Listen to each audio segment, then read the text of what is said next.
Revenge films. I'm Henry. I run a commercial construction business. We construct interiors of large department stores and buildings. It's a big company, and I have a rather high income. We have a large number of employees, and there are offices throughout the country. I don't have to do the construction work per se, but I like to be on the construction sites, and I'm often there in my work clothes conducting crew. I'm quite busy, but no matter how busy, I value and prioritize the time with my family. I have a wife and a third-grade daughter who's my only daughter and the apple of my eye. One day, my daughter's school had a class observation day, so I stepped out of work and decided to go there. I had work in the morning, so I went straight to school in my work clothes. Suddenly, I was stopped by a well-dressed woman who seemed to be a parent. I'm Mrs. Mindy Wilson. I am the PTA president of this school. Who is your child?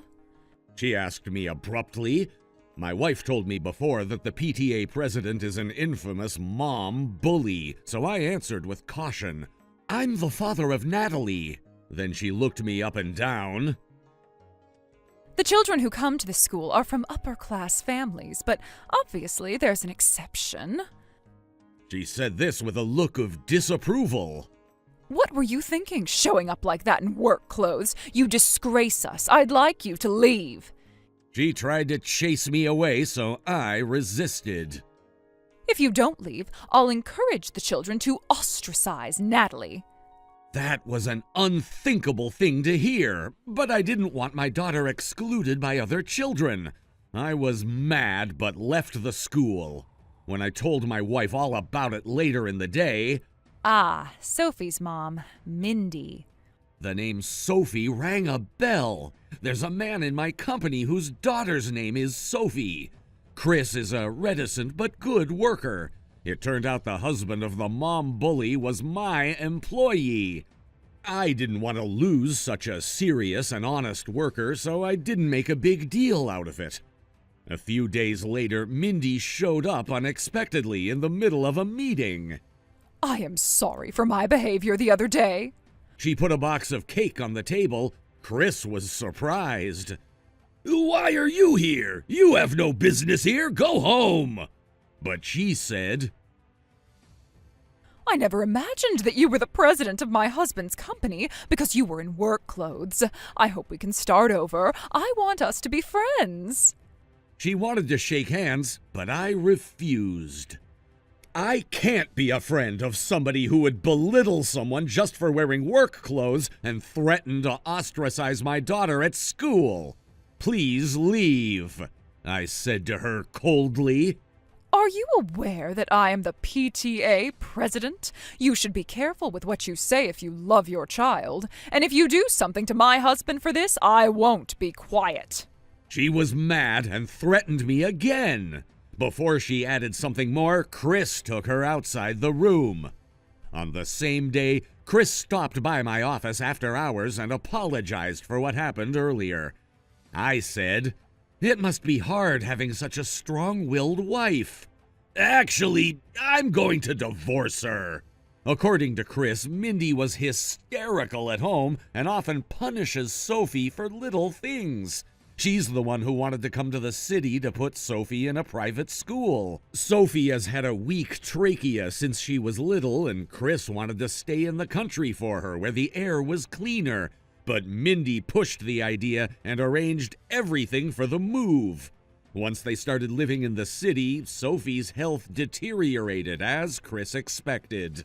Sophie had a constant cough, but Mindy ignored that and sent her to an extracurricular program every day. He said he couldn't bear to see her daughter being afraid of her mom all the time, so he wanted to raise her after the divorce. He plans to go back to his hometown where his parents are, but he has to resign. But listening to this, I couldn't imagine that woman would give up custody easily. I was almost positive that their divorce would be messy with the custody battle, and I made a suggestion. I said he might want to have a professional check Mindy's background. If there was something undesirable as a mother, that could benefit Chris. Chris did exactly as I suggested, and something unexpected was found. Mindy was having an affair.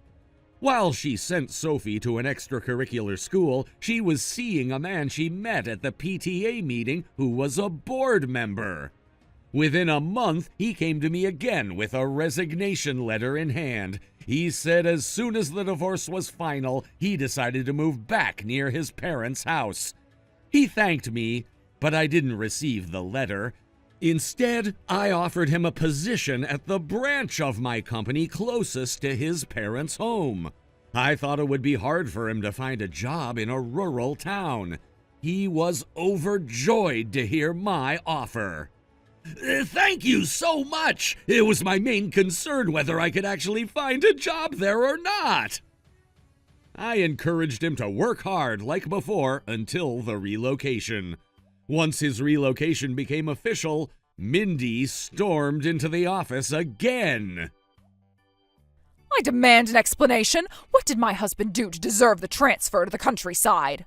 She raised her voice in front of other employees. I said, "You'll soon find out how that happened. So please leave for now." What kind of life will my daughter have in the countryside? I disagree. You should cancel the transfer. She wouldn't leave. I tried to be civil, but couldn't take it anymore.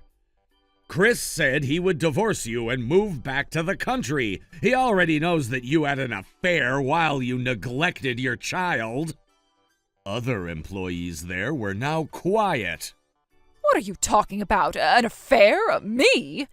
She completely denied it, but Chris just got back from the construction site and came into the room. He repeated what I just told her and thrust the evidence he had gotten from the detective agency at her, which made her realize that there was no way out for her. It was a mistake. I'll never do it again. Oh, please don't divorce me. And she cried, but it was too late. Relocation and the moving were all set. It was no use if she apologized or regretted it. Chris sued her and her lover and received compensation, and the divorce was finalized. As he planned, Chris and Sophie moved to the countryside near his parents. He immediately noticed the change in Sophie's health. Her cough has stopped completely, and she no longer needs to take medication. Instead of going to extracurricular school, she spends more time with her grandparents. She's doing well without missing her mother. Meanwhile, Mindy was very reluctant to divorce Chris, but in the end, she was obligated to pay him compensation. Her cheating partner also had a wife and child, and when Chris sent a certified letter with the evidence to her home, their affair was discovered, and she also demanded compensation. Mindy lost her family, her lover, and her assets, and there was no one to help her, including her parents and relatives. She disappeared from people's eyes and stayed low. Now alone, she wanted to see Sophie but was refused. She regretted having an affair. Whatever it was, I'm glad to learn that Chris and Sophie regained their happiness again. I visit the office where Chris works now once a year. I can't wait to see him again and hear how they're doing over a drink. How was today's video? If you enjoyed it, please subscribe, like, and leave a comment. Stay tuned for more.